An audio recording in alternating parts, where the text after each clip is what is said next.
Songwe tukiongozwa na mkuu wetu wa mkoa wa Songwe ndugu yetu Daniel Chongolo. Tuna ushirikiano mkubwa sana. Tunamshukuru sana Mama Samia Suluhu Hassan kutuletea mkuu wa mkoa yule. Lakini vile vile mimi binafsi namshukuru sana Mheshimiwa Rais kuniletea Solomon Itunda katika wilaya yetu ya Songwe.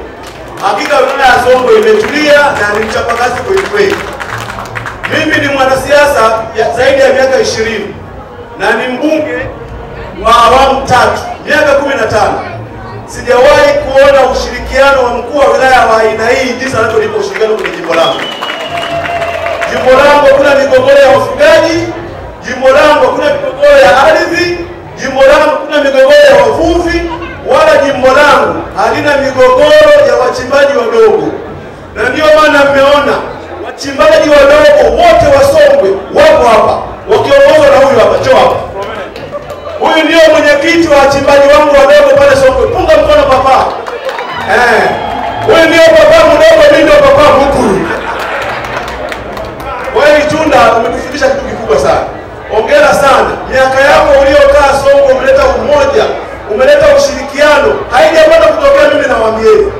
Haijapata kutokea. Lakini siku umekuja kuripoti Songwe uliniambia, "Kaka, nimetoka kwa katibu mkuu wa Chama cha Mapinduzi, anaitwa Daniel Chongolo."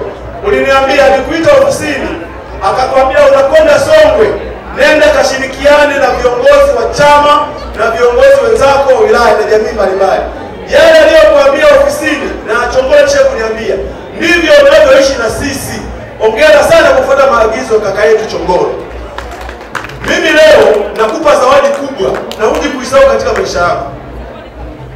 Naomba niseme, huyu bwana kwa jinsi anavyonipa ushirikiano kwenye jimbo langu la Songwe, ambapo haina mgogoro wowote, nataka hapa nimpe zawadi kubwa ambaye watoto wake, mke wake, wazazi wake na urithi wake wote katika kizazi chake hawaji kuja kunisahau. Kama mimi ambapo siwezi kuja kukusahau katika utawala wako. Mimi Philip Augustino Mulugo, mbunge wa jimbo la Songwe, mchimbaji wa madini wa kati, nampatia leseni ya kuchimba madini Songwe. Hizi fedha zote utakazopata, naomba ndio utakuwa mtaji pamoja na mama, mje mchimbe mpate dhahabu, yatakuwa ndio urithi wa maisha yenu milele na milele katika vizazi vyako, utapata utajiri. Kuja ofisini kwa Itunda nitamchukua, tutakuja ofisini kwako, nitakupatia leseni kwenye jina langu, utabadilisha umiliki wa leseni kuipatia familia ya Solomon Itunda. Nimempa utajiri